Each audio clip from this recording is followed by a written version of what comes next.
Sawasdee krap and welcome to Thailand News Today, second day of the week. Now, thoughts do go out to the people in southern Thailand who are certainly suffering a deluge at the moment, with more rain expected later this week. We'll certainly keep you up to date with that. Also, happy today to introduce you to Jett. Jett is part of our new presentation team here at the Thaiger. We've got a few more surprises up our sleeve, which we'll be introducing in the next few weeks. But you can check out Jett's first video here at the Thaiger on our YouTube channel. So watch that as he's speaking about gold in Chinatown. But for now, let's start off with today's main news stories.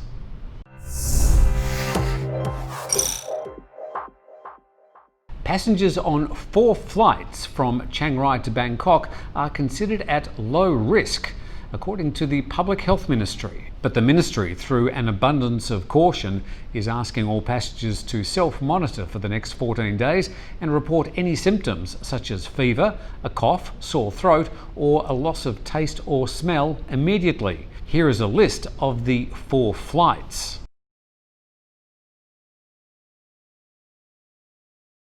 In all cases, the flights were carrying people who had crossed from Myanmar back into Thailand without going through the mandatory 14-day quarantine and were found to have tested positive since. The 1G1-7 hotel hit the headlines last week amid claims that it operates as a centre for prostitution, with around 180 Thais thought to be working there. In the latest news coming from the south of Thailand about the floods, a woman has drowned in Suratani and 2 women have died in Songkhla. The current death toll is 24. A total of 9 southern provinces are bearing the brunt of the southern monsoon over the Gulf of Thailand, with 920,000 people now directly affected. The Thai PM Prayut Chan-o-cha spent most of yesterday visiting affected areas and promising help from the government. Even as water levels began to subside in some areas, more flooding has been reported in Suratani, Songkhla and Trang, with 60% of the affected areas told to brace for more rain this week. In Trang, 12,000 people and over 5,600 homes remain affected or still underwater. A possible tour of medical cannabis plantations is in the wind as a possible alternative tour to the temples and the beaches. While the tours could potentially be open to tourists, officials say the tour is for educational purposes and will first be for those interested in starting growing operations under the new Thai laws. The Public Health Ministry, along with the Tourism and Sports Ministry, plans to launch the tour next year. It would be the first medical cannabis tour in Southeast Asia. Cannabis for recreational use is still illegal in Thailand. The government legalised cannabis for medical use in 2018, becoming the first country in Southeast Asia to do so.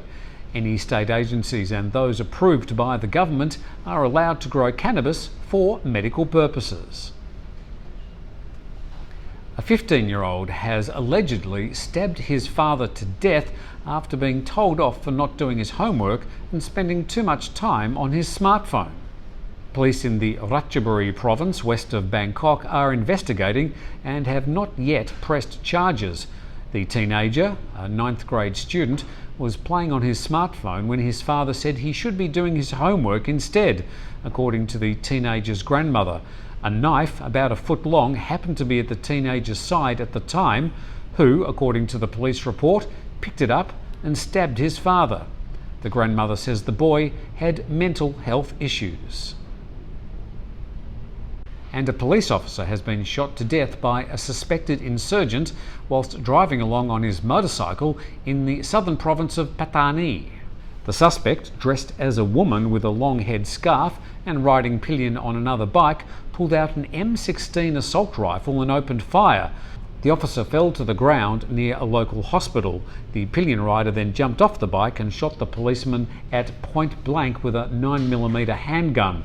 The rider then grabbed the officer's pistol and fled the scene. Police found 10 shells from the M16 rifle and 2 shells from the pistol at the scene. At this stage, no arrests have been made. Well, that's the main stories from around Thailand today. Sorry about a lot of bad news today, just the way it is.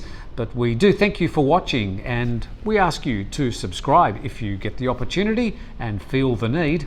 But for now, thank you for watching, and we'll see you tomorrow.